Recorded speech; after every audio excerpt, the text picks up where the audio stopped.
Hi. So we have a question about the actual schedule of billing. Right now, we're working on a final calendar. We can certainly publish that. We do not have it in the portal at this time. But what's going to happen, again, to recap, is it's going to be a weekly process, really. Our goal is to get you reimbursed as soon as possible. The state says that the health home needs to pay down to the CMAs within 14 days of receipt. Really, especially with the Medicaid, our goal is to get you paid within 7 days of getting the payment. This is going to be a constant, ongoing cycle. So every Friday, we're going to need the health home leads to approve the charges, and then we will be billing them every Monday and Tuesday. If for whatever reason, things are missed and they can't get in on Wednesday, then they would go in on Thursday and be good for the next cycle. So the key dates are every Friday and Monday, Tuesday. Once the payments come back in 3 weeks later, what's going to happen is we're going to pull the remits from eMending. We're going to match them with the check and make sure that the check comes into the bank. And then we're going to work with your health home to get you disbursements within 7 days. And disbursements are a report which will tell you which providers and patients were paid on each individual check. Right now, that's an offline Excel sheet that you will get. But we are working to get that into the portal within the next 3 to 4 weeks. So we'll have more information on that to come. Something else we have a question on about the community mental health assessments. Those are also offline. The reason for that is that BTQ does not actually bill those. The way that the state has set up the workflow, the assessments are added into the UAS portal and picked up by the MCOs directly, and then the MCOs bill Medicaid and pay those. So right now, they're not in the portal. We are looking at different ways to help. Well, what we do is that we pull the UAS feed every week, and we will use that to follow up with the MCOs and make sure, number one, that they didn't miss anybody, and number two, that they're billing as quickly as possible so that we can get you the disbursements. So our involvement on the assessments is to be following up with the payers on a weekly basis. Okay, we have a few more questions. What billing software does BTQ use? We bill using the BTQ portal. It generates the billing files that we submit to MAP as well as directly to eMedNY for Medicaid. Also, will you be handling the children's health home billing and payments? How will that work? Yes, we will be handling them. It will work very similarly to how it works for non-children. We actually have children's health home webinars every Thursday. You're more than welcome to come to those if you have any additional questions or want to see detailed information about how exactly that's going to work, but it's going to be the same as for non-children. Is there a way to see who falls into which HML bucket based on the way the assessments have been answered? Yes, you can see all the members' most recent HML category, and I'll demonstrate how to do that. We're going to share our screen again.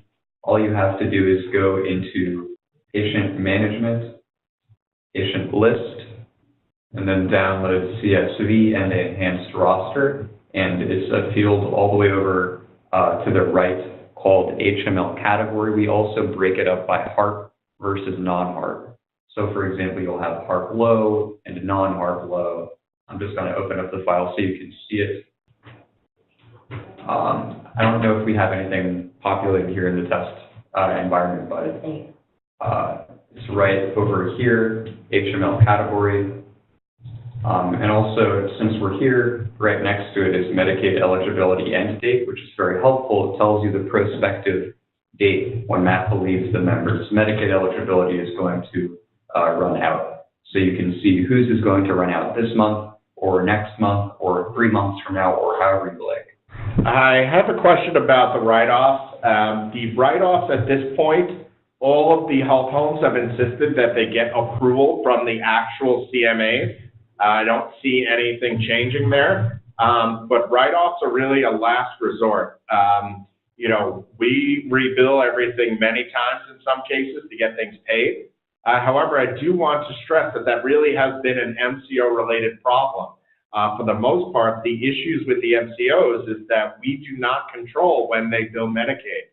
We have to take their word for it, and we need to reconcile with them. Sometimes what that means is that they will have to bill things 4 or 5 times to get them paid correctly because we're not actually watching them do it. Come April, the intent is that the MCOs will not be billing Medicaid, but rather will have a 5-month pool of money advanced from Medicaid to which they will be using to pay the payments that come out of MAP, pay the claims that are valid claims through the MAP system. So we don't anticipate that we will have that many issues where things time out or any issues where things, too many things need to be written off.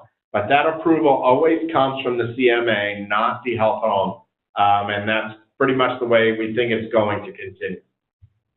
So we do have a question. Outreach patients do need to be eligible for Medicaid for a valid bill to go through and get paid. The RE codes are listed in eMedi, and if you do need assistance we could certainly walk you through that process, show you some screenshots or take you in if that's something that you would be interested in. Just reach out and let us know. We have been told by the state that there are RE codes that are not updated yet in their master RE code list, and that there will be some more trainings or notifications coming out on that soon. The two we do know about are assisted living, AL, and nursing home, NH.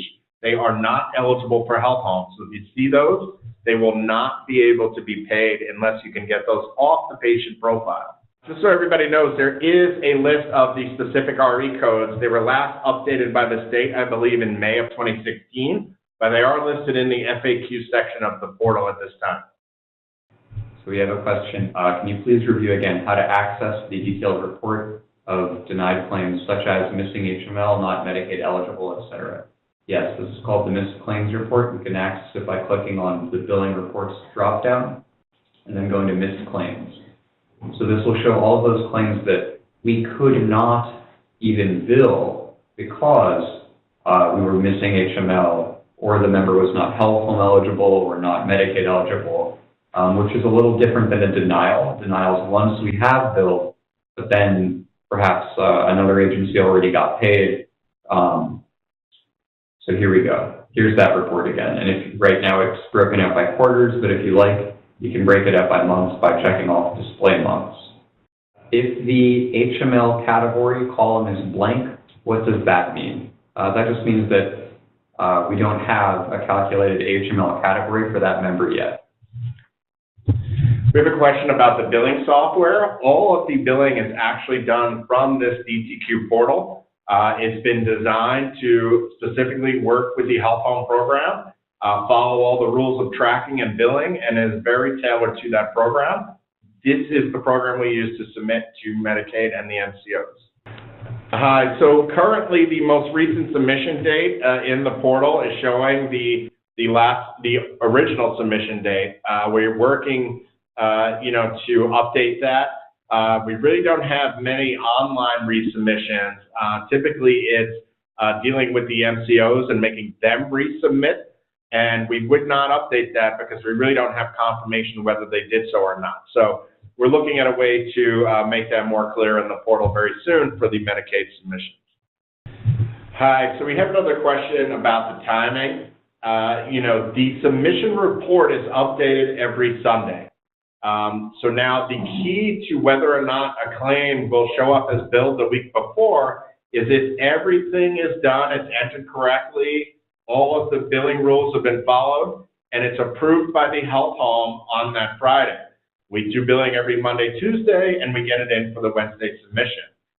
If for whatever reason it's not, correct or needs to be fixed, it will go out, probably that week, but will not be accepted by Medicaid until the next Wednesday.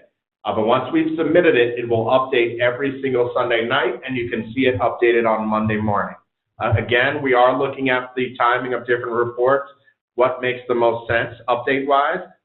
In certain instances, updating too quickly may cause confusion, but we're looking at the optimal way to update the reports, and there may be an update to that. But right now, your monthly submission will update every Monday morning when you come in. It's done on Sunday night here. Just a reminder, right now we're in our training environment, and it does contain some updates that are not quite yet live in the BTQ portal. For example, this Medicaid ID search is going live within a week. So if you're looking at the portal right now and it looks a little different, that's why. So this is sort of a sneak preview. Okay, it looks like we have no more questions. We're just going to finish off this training session with a recap of the workflow and which reports are germane to which parts of the workflow. The first step is to get members onto the enrollment file. You can see how many members are on the enrollment file using the NYS enrollment versus build report, and you can drill down to who those members are at a detail level by clicking on any of the numbers. It's possible that when we submit members to MAP to get them added to the enrollment file, it doesn't work and MAP returns what the state calls a tracking error. And you can see those under patient management and then NYS tracking errors. If you're working with a member and they don't have a tracking error and they're not on the enrollment file, check to make sure that you've documented your encounters for this member correctly in your Health Homes EMR. And I'll let Ed continue the recap of the workflow. So as Ben said, and as we've stated, especially important for the direct billers, must make sure that everything is entered correctly in the EMR. Anything that has a patient eligible, a valid encounter, an HML completed, and the patient is on the enrollment file will be a valid billable event. Anything else will not be. Then you will need to know where to look. Every week, you're going to see the claims that were submitted. This will give you an idea of whether you're expecting Medicaid or MCO payments. You can always start your search as to see what was not billed using the New York State Enrolled versus Billed report. The main reasons, as we said, either the patient was not seen or they do not have HML or eligibility completed. You'll see who those specific patients are on the missed claims report. It even now breaks it down to see who is not health home eligible, but may be Medicaid eligible. Very important distinction. We get a lot of different calls on that every day, so that's an important thing to remember. Some claims will fall out because of eligibility timing, but really not that many, and we expect that this billing rejection report will not be a major issue. Your AR, your Bible of revenue cycle, is the AR summary report here. Date of service versus date of submission. We really hope to get away from date of submission and everything is paid in 4 weeks. Everybody's happy. You can monitor the collection percentage at the bottom. We do it with and without denials. We do expect, Medicaid billing, daily tracking, that we'll be able to collect more and have less denials than we have had in the past. So we look forward to that. The few things that are denied would be broken out in the denial report. For the most part, the only hard denials are anything over 2 years, paid to another provider, or eligibility over 3 months. We do get the CMA approval to write off specific claims so that the AR is clean and accurate. And I think we're back at the beginning. So a reminder, every Tuesday we have the BTQ portal reports training. Wednesdays is enrollment file reconciliation, and Friday is our final countdown until December call. If you are missing any of those invitations, please do let us know. You can send a ticket to the help desk. Otherwise, have a great day.